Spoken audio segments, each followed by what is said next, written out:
There's fire in the cargo hold, sir. I repeat, there's fire in the cargo hold, sir. Sir, I received report that there is a fire in the cargo hold. Okay, I'll be there at the bridge. Attention all crew, attention all crew, attention all crew. This is a drill. Fire in the cargo hold. Please proceed to your respective master stations. Bridge, the firefighting team are complete clearing things. Copy. Firefighting team, repair all fire hose. Okay, sir. Copy, sir. Copy, sir. AB layout the fire hose. Copy, sir. Oiler, standby at the hydrant of opening. Copy, sir. I'm here at the radiant and ready for opening, sir. Bridge, the firefighting team are ready to combat the fire. Start firefighting. Fire!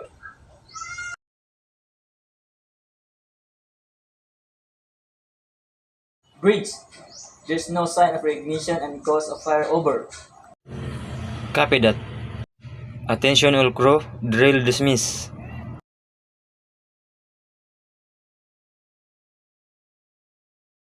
Main engine failure. We are investigating the cause. Possible fuel system issue. Standby for update. Okay, I'll be there at the bridge. This is Captain. We have an engine failure. All personnel must secure lost items and prepare for rough conditions. Damage control teams, stand by for further instructions. Engineering team. All hands in the engine room. Diagnose the issue immediately. Prepare for emergency repairs. Okay, sir. Copy, sir. Copy, sir. Copy, sir. Copy, sir. Engine room. This is Captain. What is the status of the main engine? Engine room. We have an engine failure due to the fuel pump failure. Cooling system issue. We are working to restore power. Copy that.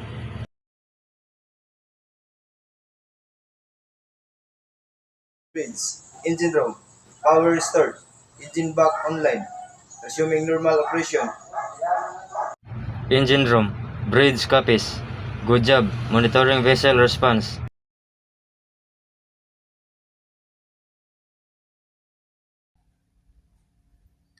Man overboard. I repeat, man overboard. Port side, midship, trimming life buoy and keeping visual contact. Pan.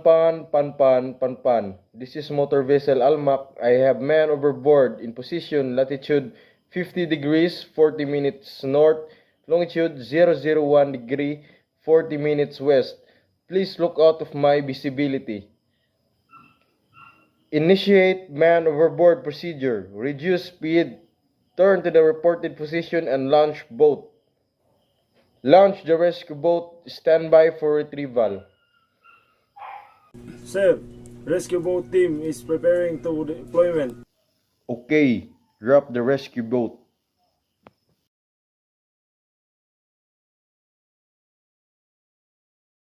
Sir, this is rescue team. Man overboard recovered. Condition conscious proceeding to medical bay. Copy, sir. Engine room, all crew, this is Captain. Man overboard has been recovered. Resume operation, stand down, and emergency response.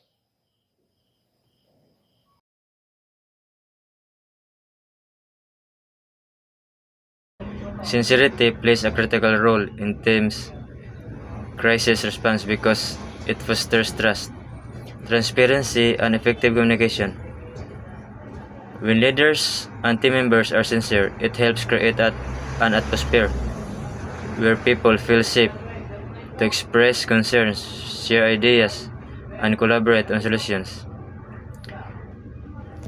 In a crisis, sincerity ensures that everyone is on the same page, reduces misunderstandings, and can inspire confidence in the direction the team is taking. It also demonstrates empathy and genuine concerns for the well-being of both individuals and the overall mission, which can keep morale high and motivate collective actions.